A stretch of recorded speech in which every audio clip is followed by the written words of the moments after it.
theme in some of these questions, and I'm gonna pose a question to our panel, and I think the theme that I'm seeing a lot. I think one of the themes that I'm really seeing is sort of buy-in, both from other docs, from the dietetics staff at the hospital, and from eaters themselves, right? So a lot of the questions really speak to how do you get buy-in at every level, right? So how do you get other docs to sign on, right? So other cardiologists, how do you get them or any physician to sign on and be supportive of eating this sort of more plant-heavy, plant-forward food? How do you get patients and just healthy eaters in general to buy in? And then my favorite one is kids don't eat that, right? How do we answer that? How do we get people to, at every level, to buy in? So really, I'm asking really, how do we get at every level, both from the healthcare side, doctors, nurses, etc., the dietary staff in hospitals, like the resistance that you spoke of, patients themselves, just eaters in general, and then, of course, like I said, my favorite one, which is the kids don't eat that. So great questions. One that a real problem. So the thing that I find is the most important thing, and I was, as I've been walking around, people have asked me this question, you have to be the change. You have to be the one out there to say, I know this is hard, I know this is different, but but this is why it's important. And I have found that if you bring the recipes and you walk in with a plan and show what other hospitals are doing, so regarding the hospital system, if you walk into your food system and you say, look, these are the things that we know have worked at other hospitals, these are the impacts they've made, these are the changes, take the articles, people will listen. I will tell you that Mass General has reached out, Yale reached out to me, and we had a big meeting online. Well, how did you do it? And I think the key is to not tell people kind of panic when they think you're going to make everybody vegetarian, like they think that you're going to corrupt them or something. And so if you just tell them that the goal is to get people to eat more plants, then people are like, oh, that seems okay, and that barrier gets crossed. So I think those are things that I would do and I encourage. And University of Kansas, there's like 6 or 8 hospitals that have reached out to me, and that we have these meetings on the phone, and all I do is present them the data the same way, and that's what you can do at your local hospital. The second thing is you brought up kids, and so I actually am the medical director of a farm, and I want to just bring that up because you brought up food service and food quality, and that's something I really want to talk to you about. But we're bringing on the farm, it's a nonprofit farm called Four Roots in Orlando, and what we're doing is we're trying to bring kids onto the farm to teach them what garlic looks like and avocado looks like. And I think that we need more of those kind of opportunities to bring children onto farms. And we're working with OCPS now, Orange County Public Schools, which is in Orlando, to sort of bring in nutrition programs to kids, because kids, you're right, don't know. I'm from Baltimore, and 3-year-olds walk in with Pepsi, and they don't, the mom's like, what's wrong with that? And so it's just about changing. People have to realize that water's good. People have to realize that avocado comes from the ground, that the garlic doesn't come in a jar with oil. And the only way to do that is you have to get them onto the farms. You got to get into the schools. You got to make people not afraid, though, that you're changing their whole world. And I think that culturally is hard. Like, what are you taking this away from me? People get really panicked. And so don't be afraid to say, well, look, we're not taking away. We want to bring in healthier foods into your way of cooking. You teach me what you need and what you like to eat, and maybe I can adapt it into something healthier. Yeah, and real quick, I'd like to add to that. I think you're spot on, Doctor, on each one of those points, is that to make it very simple, I just try to excite the senses and make it fun. So I would start with the kids. Does it taste good? Okay. Does it look good? All right. And is it fun? So, for example, meeting them where they are, as what I explained before, one of the things I introduced was a very simple cupcake. It was a chocolate cupcake, and the other was a orange scented cupcake. Later, the parents found out that the chocolate cupcake was embedded or enhanced with black beans. The citrus cupcake was enhanced with chickpeas. So now they have extra fiber, but that kid don't really care. Okay? They just want to know, does that chocolate cupcake taste like chocolate? right? And does the vanilla orange cupcake taste like orange and vanilla, and does it taste good? Now let's have fun and start creating foods. And seeing that there's many organizations, there was a handful in the organizations that I worked for that we had gardens inside the hospital. We had rooftop gardens on top of a city hospital. And now there's a field trip for schools of bringing those kids out, and now they're planting. They see the correlation. The next is making food accessible. Right when I joined the organization, I was about to open from Conscious Cuisine, a health-conscious, whole food, sustainable restaurant, fast casual. I knew it would fail if I called it Conscious Cuisine Cafe. So the name of it was Naked Pear Cafe. All right? And why was it naked? Because the food was clean. I didn't add anything to it. It was simple. Pear, it was in season. So here's whole fruit smoothies. Here's more functional teas. Here's wonderful bowls. Here's a wonderful flatbread. Here's now a flatbread sandwich or fold. Basically, here's food. Just so happens is also food that's good for you.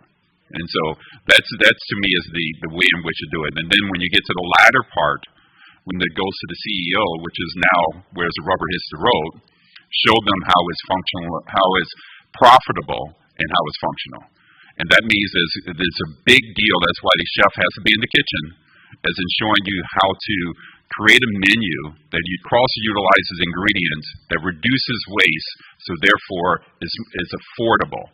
Because at the end of the day, can I afford this? And there's a perception that health and wellness and healthy foods cost more, and that is not true.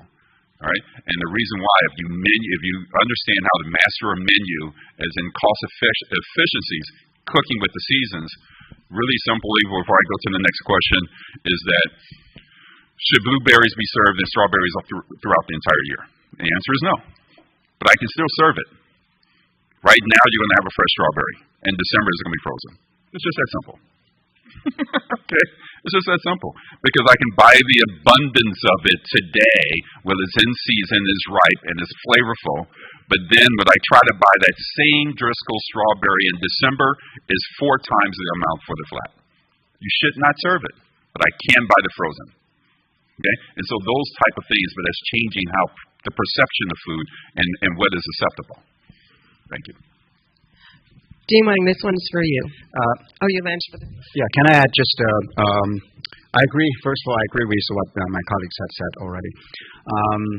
My viewpoint on that is that, I think we have to believe in the power of education, and we have to rely on the power of education. So people need to be educated, including the kids, about the benefits and value of doing this, right?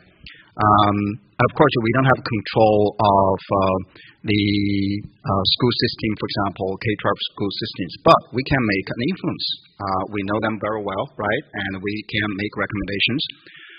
As far as our college is concerned, that is how we educate our students. Because we are a large program, and over the years, I shared with you information, within a short period of time, we have 12,000 plus alumni. So if you look at the orientation of this program, it is about the leadership, it is about management. But you have seen some of the facilities we have, culinary cooking facilities we have. We invested heavily, millions and millions of dollars. Those are very, very expensive, right? Millions and millions of dollars of investment. So people ask, if you're not culinary management school, why do you want to invest so much money on those? And my belief, or my answer is very simple. I said, no matter what you do in the hospitality, events, entertainment industry, food and drinks are the linchpin. Okay? So food and drinks connect people together. Make people gather together. So as a manager, as a leader, even though you don't do those things yourself, but you have to have a very, very good understanding. Otherwise, you cannot, for example, conduct effective leadership. You cannot manage, for example, even menus, nutritional aspects, the risks associated with certain foods, right? Liability aspects and the staffing aspect. If you don't understand how the kitchen is working, you cannot be an effective leader, right? So that is also related to some of the discussions I had with Dr. Harvin. We have a culinary medicine program. We are running that with College of Medicine. But those are only for medical doctors, right? Doctoral students. My message is that, how about the general public? How about the general public? How about, for example, students like ours? Yes, they are not chefs. Some of them probably will be, but most of them, they will not be chefs. Okay? However, they are going to be in a position to source, to cook, and maybe to serve the food to customers.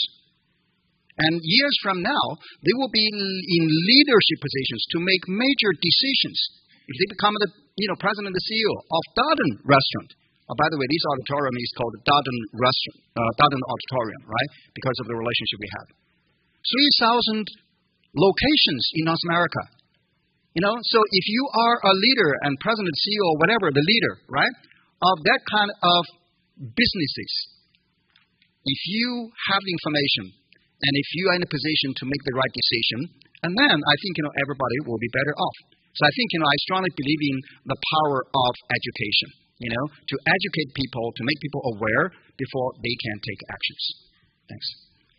So to follow up on that education piece, will there be an executive hospitality degree specifically for healthcare professionals offered? Well, as I said, we have been already offering that. So this is a really interesting time point. Just last week, we had communications with our colleagues from College of Medicine. So the communication was about how can we make a bigger impact out of this program, right? As I said, this program, currently speaking, is only limited to medical school students, right? The course is listed under the College of Medicine. However, the course is co-taught by our faculty members. Okay? So that brings a little bit complexity in terms of the administration aspect. You know that university is not really well known for bureaucracy, right? Okay? So yeah, university is one of the probably most bureaucratic institutions. Everything you do, you have to, for example, follow the process and the procedures and so on and so forth, right? So since the course is not listed on our catalog, that creates challenges for staff allocation, faculty allocation, from the department chair's perspective. And also, every time we offer the course, we have to depend on the mercy of some kind of a sponsorship, okay? So if the sponsorship comes early, and then that put all the instructors in a better position. But if the sponsorship comes late, and then everybody was just so much stressed. Okay?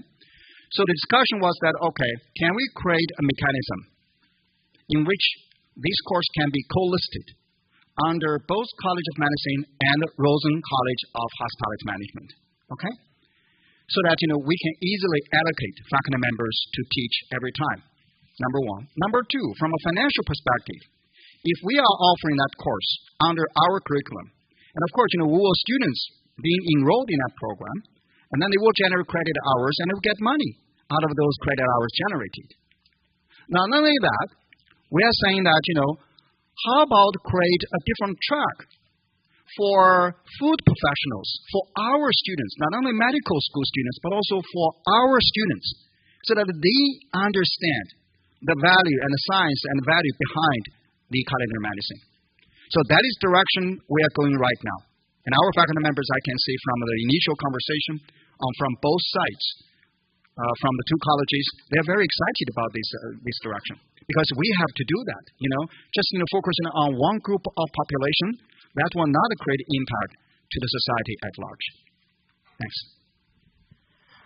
So, as many of you may know, the restaurant industry is suffering not just because of the result of 2 years of being closed for COVID, but also because no one wants to work in a restaurant anymore. So the question is, how, one, do we address that sort of the missing piece of food service workers to cook this food that we want to serve? But how do we even engage chefs to want to cook healthy, to be engaged in culinary medicine?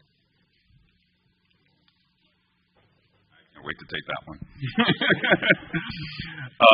I truly believe that this would what you want to call dilemma, is the best opportunity that's ever happened to the entire world, and because it's very true.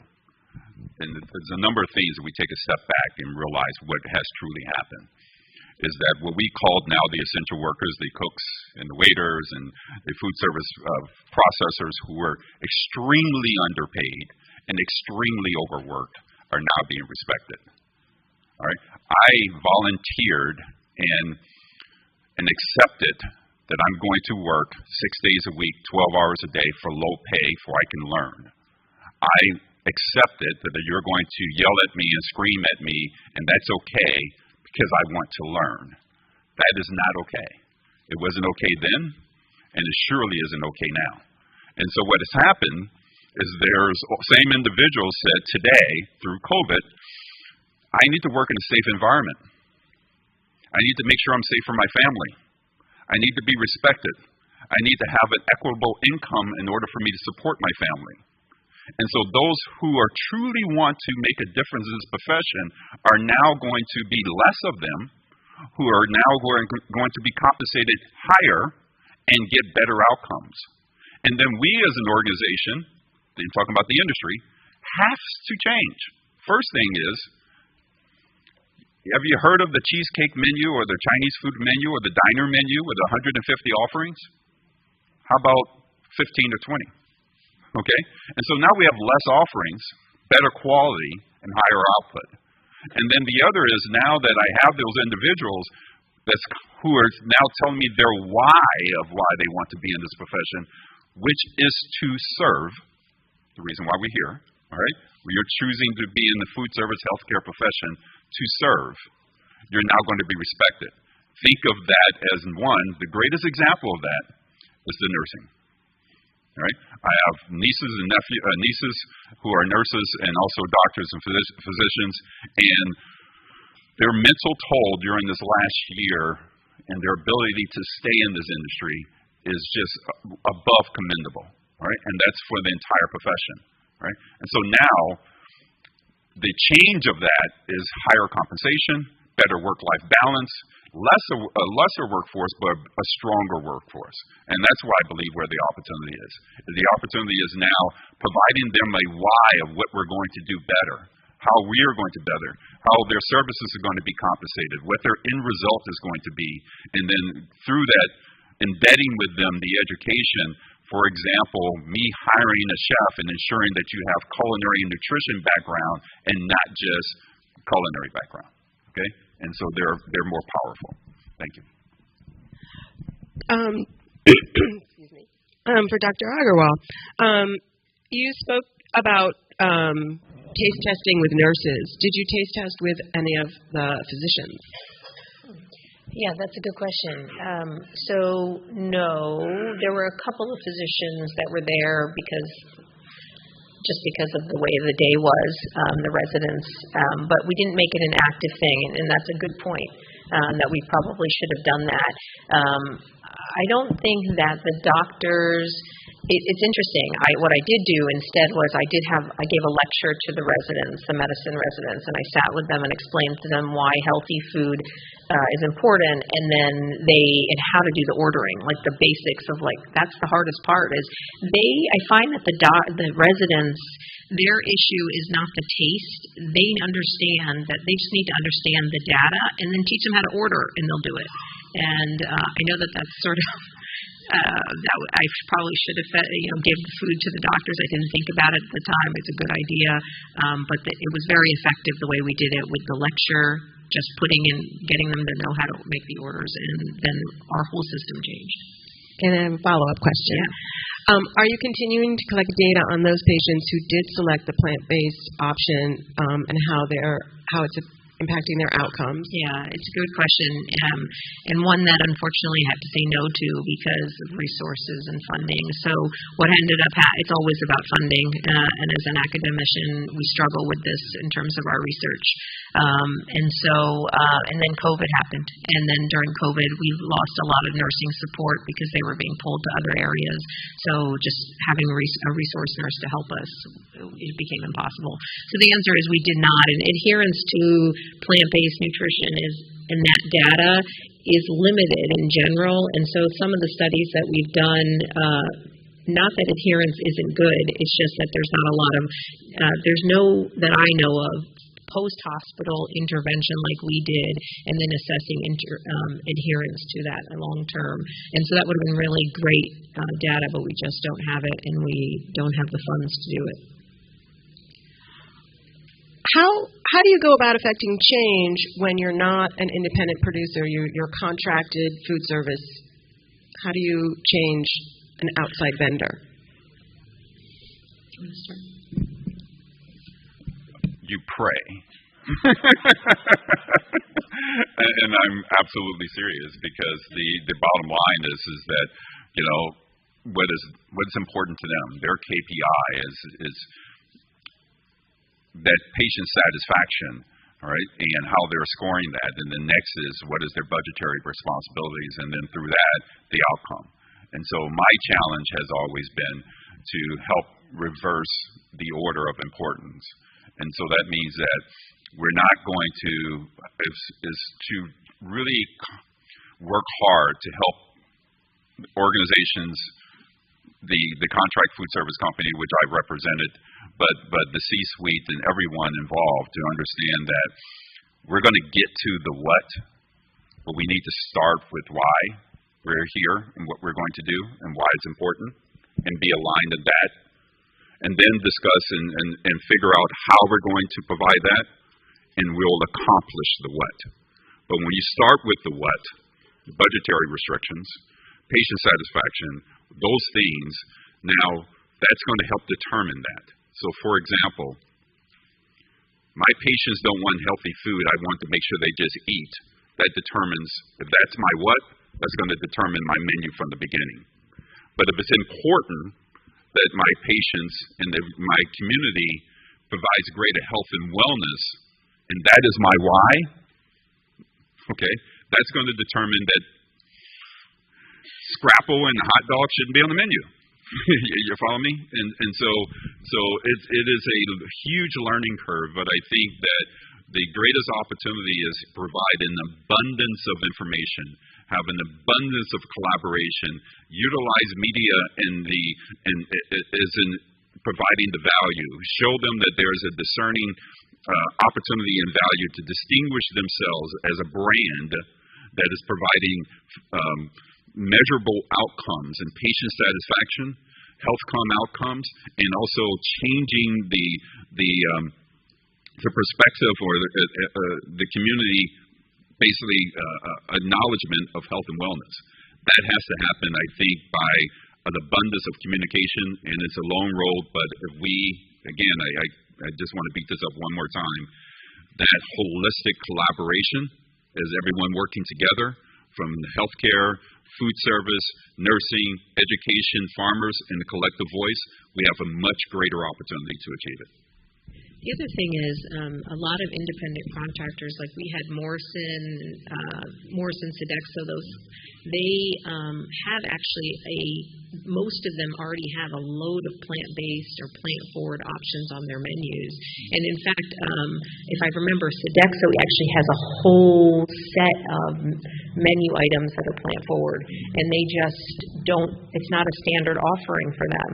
But if you push them, they have a lot of these opportunities. So just having like a champion in the hospital, anyone can be a champion in a hospital. It doesn't have to be a physician, but who goes forward, and it could be from dietary, it could be nursing, and then reaching out to those independent contractors and finding out what options they have. You'll be surprised. A lot of options available where you don't have to reinvent the wheel.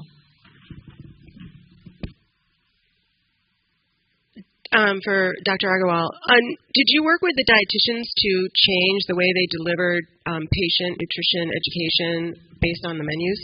Absolutely. So that was a key component. And again, a lot of it is fear at the beginning. Somebody's trying to change the way I do things.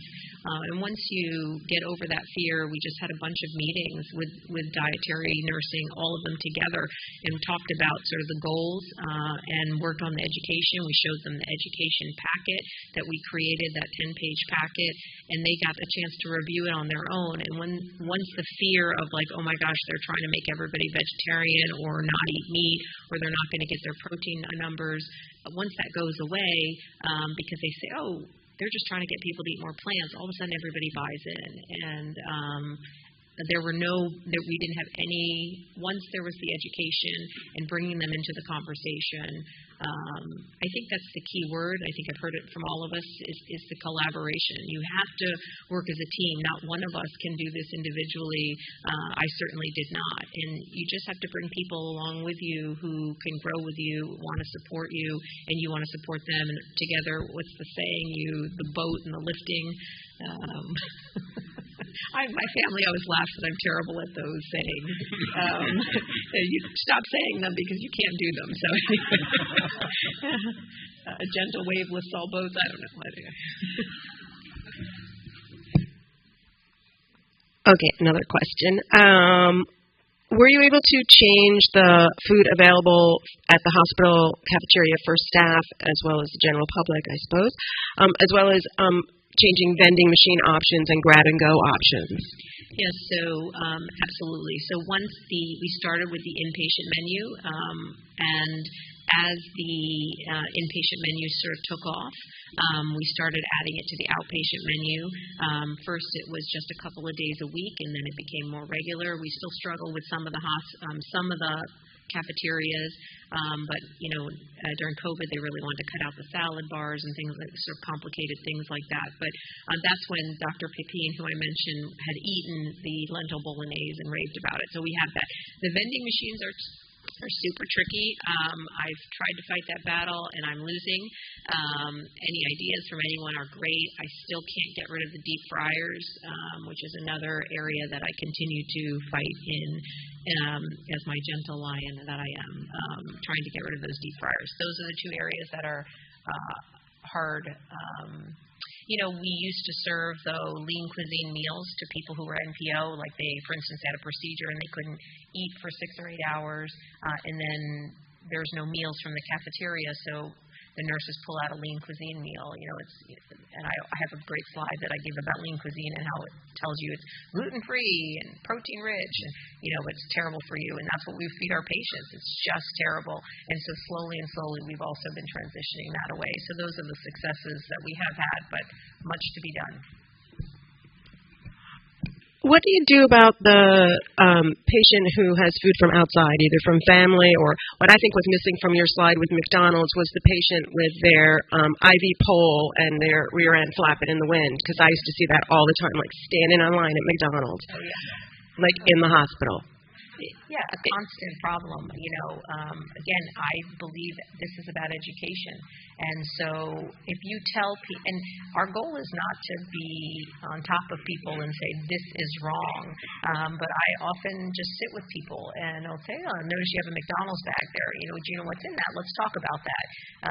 So do you know that the reason that for instance, I see a lot of heart failure patients, and we have a sodium restriction for heart failure patients. Well, most of my colleagues will say, eat less than 2 grams of sodium per day and good luck. And so patients are like, okay, I'll do that. And not one of them actually knows what that actually means. I mean, not to be disrespectful, but most people don't know what that means. And so it just takes the time, right, to tell people, well, actually a teaspoon of sodium, a teaspoon of salt is actually more, 2 grams of sodium. That's your whole day's allowance. And did you know that a banana has sodium in it? And then people are like, really? And so I think it just takes that time. It takes patience, and it comes, and it's exhausting. And so as a provider, those of you who are providers in the room, just, you tackle it every day. You do the best you can. You give a little bit more. The most you do, you try to sit down with patients. You try to educate them a little bit more every day. And it makes a difference, because patients will listen, and then they take it with them. And they may not change initially, but they do eventually. I see it over and over again. I've been doing this now for 13 years, and I have patients who come to me and say, you told me one time 6 years ago that I should do this, and I didn't listen, but I'm doing it now. Look at me, and people change. I need to add on to that, because you're spot on. And when I described Flavors 450, the part of that was not only providing the food station, it was a cooking demonstration. Every meal that was prepared was a demo. So that meant that you engaged the customer and you explained to them why this was good for you. And the easy connotation was that, do you or anyone have diabetes in your family? Yes. Well, this is why this is good for you. But the other part to your question that I disagree with, as in the opportunity when visitors and patients are bringing food from the outside, is because we're not doing a good job. I mean, this just face the fact. And you have to face the brutal facts of saying, are you providing the offering that will provide them with the incentive to eat here? Because it takes time to go outside and buy food when there's food here. Unfortunately, my family had a major medical injury just recently, and my wife was hospitalized, and I was there with her every day at a rehab hospital for 5 weeks. I bought food every day, all right? Because when I chose her menu for her, okay, and she eats very little fish, and other than that, she's a vegetarian. For breakfast, she had oatmeal, cottage cheese, or a whole egg, and applesauce, all right? Because the eggs were eggs with, in a steam table, eggs with cheese, bacon, a sandwich. There was a meat offering every day. It was unappealing and so forth, but then at lunch, her opportunity was a grilled cheese, because the only other option was a meat option, okay? And then I can order the always available, which was fish or salmon, but it wasn't on the menu. So I'm questioning, is it sitting all week? Or did you defrost it in water in order for me to get it in 15 minutes? So I went to the store and utilized the microwave, but my wife had granola, yogurt, fresh berries, okay, items that I can purchase, because the other options were whole fruit was canned fruit only, grapes was the fresh fruit, and apple, it's kind of hard to eat, okay? And so my point is that the medical care that we received was phenomenal. The attention to service was phenomenal. And the thing that I was most disappointed in was the food. And believe me, I sat on my hands for 4 days trying not to say, I'm Chef Neff, okay? Until it got to a point, it was like, damn it, I'm Chef Neff. This is not happening to my wife. I'm going to fix it. And so the point is, unfortunately, she's the only one that had nutrient-dense foods. Right? That's the rarity, though, I think, because you are knowledgeable and aware. You were able to say, you know what, we're not going to do this, and we're going to go get our own foods. Right. But I think that, unfortunately, 8 out of 10 of the people who walk into the hospital don't have that level of education. You're spot on. And they just need that time. And I think resources in hospitals, unfortunately, are so limited. And so that's why I encourage you to look for your own resources, like the American Society of Preventive Cardiology, the National Lipid Association. You can use my book. I mean, not my little packet that I'm happy to give out, but take them to your hospitals and have them reprint them for you, and then just give them out and show them and say, like, look, let's look at this together. I mean, you really have to focus on the education piece. And Doc, you're spot on, and because no one else complained. And the reason why no one else complained, because they're very gratified because I'm getting service, and I'm scared. And at least I have something. But there's a sense of responsibility that in order for her and others to get the energy they need, they all need anti-inflammatory foods. And if that is lacking on the menu, and there's absent on the menu, it is the healthcare food service responsibility to make that happen. And so, no, they don't have that education, but they shouldn't need to have that education. It should be provided to them, and the education should be coming there and provided there in front of them. If I can just add on from a layman's perspective. So the challenge is that, a lot of these institutions don't believe that, those are the core businesses they should pay too much attention to, right? So think about, the hospital environment, right? So how many of the CEOs or presidents would believe that, catering service and food is core aspect of the business, right? And in our industry, for example, it's the same thing. when you talk about travel and tourism, right, and people experiencing different cities, different cultures, and different destinations, right, and the focus is on those experiences, right, and we typically don't focus on the culinary aspect of experience. But when you ask about when you ask people about their experiences to different destinations, right? And one of the most memorable is always related to food. Okay, so food becomes a very, very important component of the entire travel experience, right? The research we did with the senior living communities, right? And how many of you think that in the senior living community environment, food is really, if not the most, one of the most important factors to basically determine whether the seniors are satisfactory or not. And it is. Food is always one of the top factors, right? So I think, that is part of the challenge that, a lot of institutions, no matter what kind of business they are in, they don't believe that, this is part of their KPI, But unfortunately, based on feedback from the customers, consumers, travelers, or residents in the senior living community environment or patients in the hospital environment, and food is always one of the top criteria. Dr. Aggarwal, do you utilize group visits to work with families, like people, for instance, with familial hypercholesterolemia? So I do some group visits. I haven't had as much success with group visits as others have in terms of, I don't know, we just haven't been able to have it work so well at our office. So, but with that in mind, what I do is when I have a patient with FH or familial hypercholesterolemia, I see a lot of those patients. I bring the whole family in. I bring the whole family in, and I make them all sit, especially if it's a man, and no disrespect to the men, but often the women are the chefs in the house, although I could use a Chef Neff at my house. And so I like to bring the family in because I want everybody to change together. Otherwise, I won't be successful. So I don't do so many group visits because I just have found them cumbersome and difficult to do at my office. But people are successful with them in terms of the revenue. You have to check blood pressure on all of the patients. Those of you who were asked that question, you have to make sure you do some levels of the physical exam for each patient, which is how you bill them for the group. And I found it was a little bit cumbersome. So anyway, so what I do with my patients who have complex disease is I bring the whole family in and I make those extended visits, and I bill on time. I bill those visits on time, and I encourage you with the ICD-10 codes, there's a greater billing option for billing on time, and most of the nutrition and prevention patients should really be billed on time because the codes don't really do a good job, the level 5 code.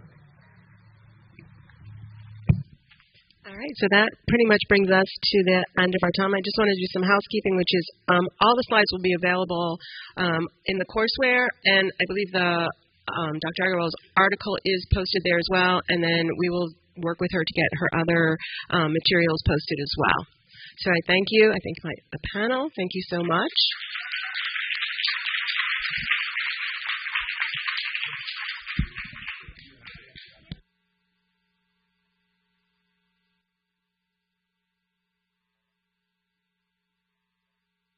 This morning and all weekend long, especially thanks to Dean Wang. His team here at UCF has been amazing and super supportive, and we're really excited. We will be back here, as mentioned before. A couple of other quick housekeeping. Hopefully this will advance. No. One quick housekeeping. There we go. You need to complete it says coming soon. It does not say that any longer. You need to complete the conference evaluation. Once that is complete, it will unlock these certificates, and you can select your particular certificate, including the American Culinary Federation certificate. We've been doing research for a long time, and many of you have seen these data before. These are the 25 core competencies that are in the Health Meets Food programming. This is what we set out to, we decided on now about 10 years ago when we began writing the programming. And we have been surveying the medical students now since inception, And you can see the first column there, year one. The green means we moved the needle, and it was statistically significant. The yellow means we moved the needle, and it was not statistically significant. And the red means we didn't move the needle at all. And in a few cases, actually kind of went backwards. The N on that was about 120 students at the time. We actually went back and rebuilt a lot of the courseware between the first and second year. And you can see each year we've done better and better and better. That year 7, and I've put the odds ratios in there. Now, this is a cross-sectional study that we do with us and our partner sites across the country. So we're comparing medical students, residents, nursing students who take the Health Meets Food programming versus those who don't. So, you can see some of those odds ratios. Mediterranean diet, 4.3 times as likely to feel comfortable with Mediterranean diet principles and having that conversation with their patient. So we've been pretty proud of these data. We're going to continue to collect them. This year 8 column, I forgot to put the designation, is the end of academic year 2021, and that is virtual only. So 19 of our sites did virtual only programming. We teased those sites out to just get a look and see, is virtual programming delivering hands-on cooking classes in the Zoom environment inferior, superior, what does it look like? And I think you can see there across the board it actually appears maybe even slightly superior. We all have a lot of opinions about why that is. I think some of it is, we've said for a long time, what we do is teach kitchen confidence.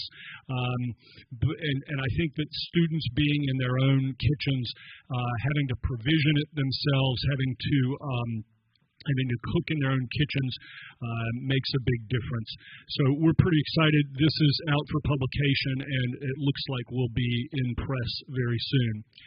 So that leads us to our topic today, the work that Chef Camp has been doing for the last year with all of us and leading. We have now developed and will launch at the end of this month parallel programming for culinary schools and food service professionals. It will launch as a 20-module series. The core curriculum, you can see, are those first 9 modules. We think that the first 6 modules are suitable. We've kind of tailored them that they're suitable for any line cook. And then the rest of the modules might be more advanced sous chefs, executive chefs, food service managers, etc. This brochure is in your course agenda. So if you want to have a discussion with your food service at your hospital or your university about this programming, we'd be happy to have a conversation with them. We piloted this programming at Spectrum Health with Christy Arts and her team, and Kevin Voss, who's the vice president of the unit that covers food service. This is 13 chefs and food service professionals taking the first 6 modules over a 7-week period. And we surveyed them before and after. So the blue is our survey tool pre-intervention, and the green is post-intervention. And so you can see their confidence with replacing shortening in desserts or pastries with alternative ingredients. 27% felt either strong or either somewhat agree or strongly agree. So it is from left to right, strongly disagree, somewhat disagree, neutral, somewhat agree, and strongly agree. So 27% agreed, basically, that they felt confident with this prior, 61.5% after the 6-week intervention. Similar results with other saturated fats in main dishes as well as side dishes. This one we really love. Removing up to a third of the cup of sugar in a recipe with no noticeable change in taste or texture. And notice that, in the strongly disagree, there's nobody who strongly disagrees anymore. So we felt really good about that, but also a 50% jump. A similar jump in replacing sugars in dessert. And appropriately using whole grains instead of refined grains, so another 30% increase there. Reducing the sodium, there's not quite the jump because I think a lot of chefs have some sense about how to do that already. And then this one we think is really important, just being able to analyze a recipe for its nutrition content. That 62%, that's not enough. Every chef should be able to have a good understanding about how to analyze for nutrition content. This is probably the most telling for me. It's about a 50-50 pre and post. So previously, prior to the intervention, they felt, modestly satisfied with their nutrition education. We increased that by a factor of 50%. So we're pretty pleased with these results. They are pilot results. These are 13, not statistically significant. We know that. But this mimics the type of results that we got with our first cohort of medical students coming up on 10 years ago this August. So we've been using survey tools with our medical students and healthcare professionals for 10 years now. We intend to do the same thing with this programming. So if you're eager for more, which hopefully you are, and how you can make a change and how you can participate, we will be doing a free virtual roundtable September 19th, 2022. It will start at 11 a.m. Eastern Time, so our colleagues on the West Coast will be able to participate without having to get up at 4 o'clock in the morning. And these are the current invited speakers. Some of these you may recognize: Daniel Boulud, Michelin-starred chef; Chef Bruno Tyson, Michelin-starred chef, but now is the executive chef at Northwell Health, 23 hospitals in the New York, Connecticut, New Jersey area. They also are the partner hospital system now for Hofstra and the Jacobs School of Medicine.